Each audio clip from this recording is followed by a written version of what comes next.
when the NBA created the play-in tournament, what it did was give NBA teams a little more hope, right? An extra game to play in the play season or extra 2 games. And it made it a little bit more interesting also for basketball fans to have something that, if their teams are right outside the actual playoffs, what typically were the playoffs, gives them a little bit extra hope. One of the things that it also did was give teams or make teams think they're a little bit closer than what they really are to actually contending. Well, on today's episode, I'm going to talk about playing teams and kind of rank the playing teams with the biggest chance to come out that playing tournament and make some truly big noise in their respective conferences. We're going to talk about all that and more right after this. Welcome to the number one place for your daily basketball news and analysis, NBA Central. What's going on? What's going on, basketball fans? Welcome to another episode of NBA Central, your number one spot for everything basketball related. I'm one of the hosts here, Haize, but make sure you guys are following the channel at NBA Central Pod on every social media platform that we happen to be on. With that being said, let's go ahead and get into this content. So on today's episode, I'm going to talk about teams that are in the midst of the play-in race, right? Now, some of these teams currently right now are slated at number 6 seeds to be in the actual playoffs, right? But I'm going to talk about teams that are in that range of those play-in teams, considering the play-in is so close right now. Between the 6 seed and the 7 seed, for example, in the Western Conference, those teams are actually tied. It's just a tiebreaker that's going to determine who is in the play-in. And then in the Eastern Conference, you only have a half-game difference between the 6 seed Indiana Pacers and the 7 seed Miami Heat team. So I want to talk about the teams that in that play-in tournament range that are kind of the most dangerous to make some really big noise in their respective conferences. Now, for example, some teams that I'm going to leave out of this are the Bulls, which are my team, but I don't think the Bulls are contending for anything to make any true noise. The Atlanta Hawks, who may not even make the play-in tournament. The Nets, who I doubt they're going to be in the play-in as well, even though they're kind of in that range. They're not statistically eliminated yet. And then the Rockets, because of the Rockets, how young they are, things like that. I'm not going to talk highly about those teams, but just want to kind of add a little preference in there. But the first team that I'm going to talk about that is, I think, a team that's very dangerous to make some noise in that play-in tournament, and if they make it out in the actual playoffs, are the Golden State Warriors. Now, if you would have asked me a month ago would I have picked the Golden State Warriors to do anything, I would have said no. But the Warriors, who were 5 games below 500, have now quietly become 4 games above 500 right now. And that is a big testament. And I know we've been trained every year to kind of think that at some point the Warriors turn it on. And they turn it on and they go on a great run. And while I'm not necessarily saying that that's the case right now, I'm not picking the Warriors, for example, to like make it to the finals or anything, but I do think that this is a team that can play spoiler to a few teams above them, depending on how the matchup works out. They're 35-31 right now. They're 11 and a half games back of the 1 seed. They're not going to catch that. They're only 5.5 games back of potentially being the 5 seed, which I doubt they're going to catch that either. But they're 6-4 in their last 10. They have a positive point differential, right? The Warriors are playing some of their best basketball right now. And Steph Curry, who's been on all season long, he's definitely somebody that I look at and say, man, Steph Curry can be the best player in a series in the playoffs.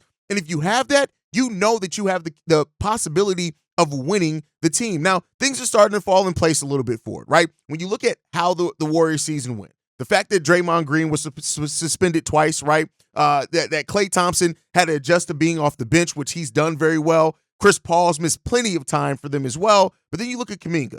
You look at Podominski, who's Trace Jackson Davis, right, who weren't playing at the level that they are now at the beginning of the season. I'm not saying that I'm picking them to even make it to the Western Conference Finals, but I do think that they are a team that can make the Western Conference playoffs extremely interesting. And like I said, depending on that matchup, I do think that they can definitely win a game win a playoff series, if not a couple. We'll see what a couple may be pushing it, but I do think the Warriors can definitely be a team that can be dangerous in this playoffs and in the play-in tournament. It depends on how much this wave they're riding right now continues for the team. But if it does, with the young players stepping up like they've wanted them to do for so long, if that continues with the veterans understanding and how and where to play, this could be a playoff run that could be fun. Now, with that said, the Warriors over their last 5 have only won 2 games. So you got to look at that. But over their last 10, they're actually 5-5 in their last 10. So we'll see what happens with the Golden State Warriors, but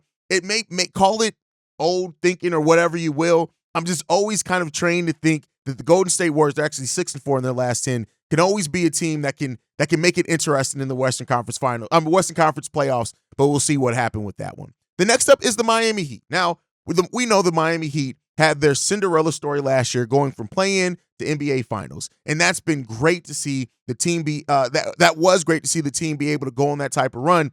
Now, the Miami Heat have some things counted against them. When you look at the fact that they don't have Max Strus on that team anymore, or Gabe Vincent, for how important they were for the run. Now, Gabe Vincent hasn't played a whole hell of a lot of games this season anyway, right, for the team that he's playing on. But you look at Max Strus, and Max Strus was a player that was able to step in as a secondary at times scorer for the Miami Heat when they needed it. And, yeah, they have Tyler Hero, but when Tyler Hero is not healthy, which he's out right now with the injury, Max Strus was the one that you can bet on to really step up shooting-wise and scoring-wise sometimes for the Miami Heat. They don't really have that. Jimmy Butler also seems like he's on a bit of a decline, not a huge slide, but a bit of a decline, not being as productive in off-dribble defense as he was before. But again, that may be Jimmy Butler kind of maintaining himself through the regular season and be able to turn it on again in the playoffs. But this team still has one of the best coaches in the National Basketball Association. Heat culture is a real thing. Terry Rozier, who has put up some good numbers for the Miami Heat, but has looked kind of iffy sometimes, though, could still be an important piece for that team. And if they can continue getting healthier, the Miami Heat are definitely a team with their coaching, with their defense. Yeah, they're one of the worst offensive teams in the NBA. I think they're bottom 5 in the offense in the NBA, but they're top 4 defensively in the NBA. And as we know, in the playoffs, when you can play solid defense, it can get you in games that maybe you don't necessarily have the capability to be on. The biggest question with the Miami Heat is that will Jimmy Butler, who's aging and things like that, will he have it again in him to be the best player in some of these series and push the Miami Heat to wins against teams that are ranked above them? And that's one of the questions. Before that, I still have them ranked as definitely a team that can be dangerous coming out that play-in tournament if they even have to go through it. The Indiana Pacers are above them right now, but it's only a half-game lead. The Miami Heat could avoid the play-in altogether, and if they do, I think that's definitely going to help them a lot. But it comes down to who their matchup is in that Eastern Conference, in that first playoff series, or if they make it out the play-in, that would determine that. But I'm always going to bet really solidly against the Miami Heat. Next up, though, the Philadelphia 76ers. Now, I know people are going to say, why are the 76ers on this list? And it's strictly because of if Joel Embiid comes back.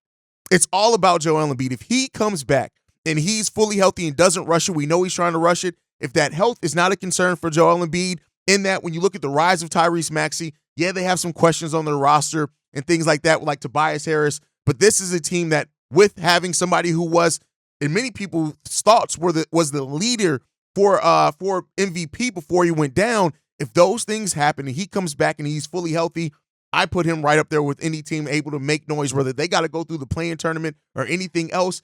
The Philadelphia 76ers are absolutely a dangerous team. If Joel Embiid can come back healthy, that's the biggest thing right now. The 76ers right now are the 8th seed in the Eastern Conference. They would have to go through that play-in tournament. They're tied record-wise with the Miami Heat, which both teams are only a half game back of the Indiana Pacers, and they're 3.5 games back of the Orlando Magic. But if they're able if Philadelphia is able to get healthier, man, listen, you got to watch out for that team. That I don't care who you are. Joel Embiid's healthy.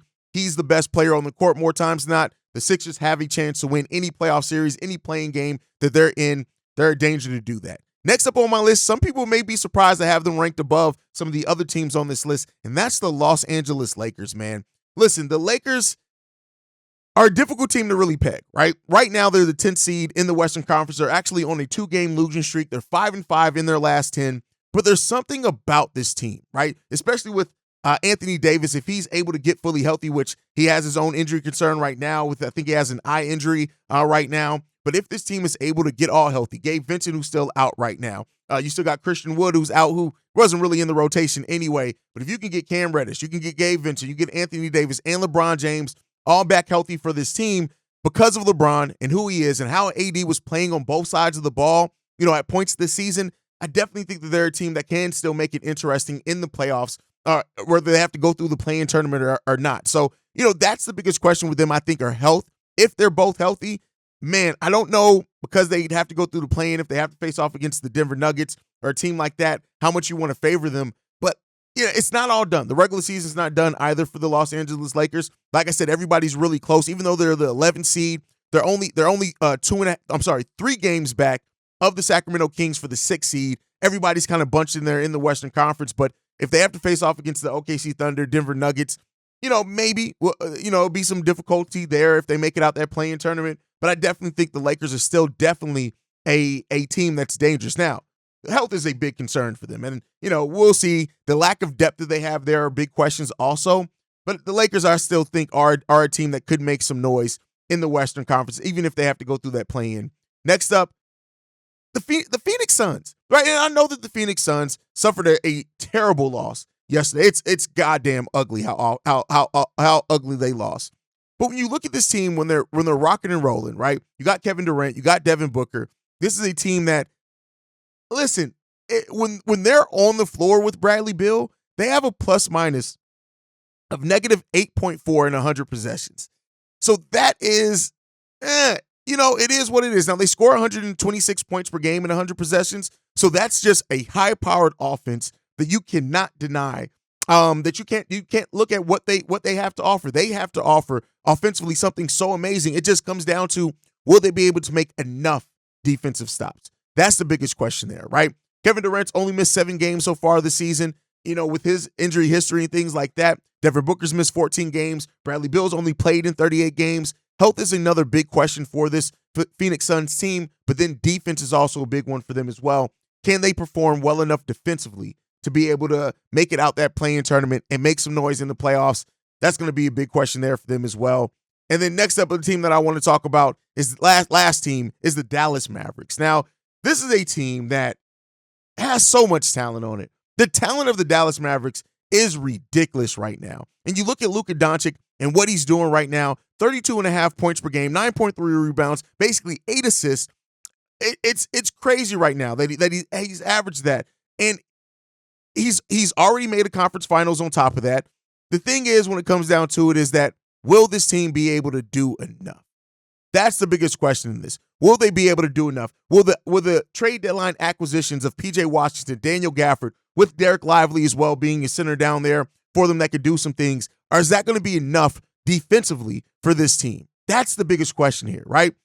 And so, Dante Exum has been solid for them off the bench too, which has been a surprising acquisition. I don't know if anybody had it pegged on their board for Dante Exum to make an NBA return and actually play pretty damn well in that NBA return as well. He's shooting the ball over 55% from the field. He's also shooting the ball right now 47% from 3. He's only taking 2 3-pointers per game, though, so take that for what you will.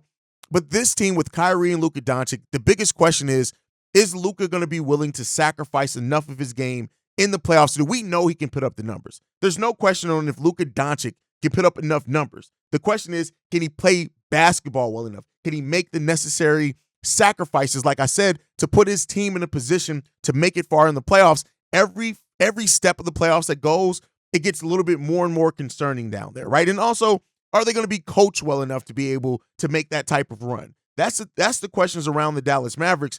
But you look at this team and what they're able to do, how high-powered their offense is, right? What they're able to do offensively, and much like the Phoenix Suns, is like, what they can be offensively.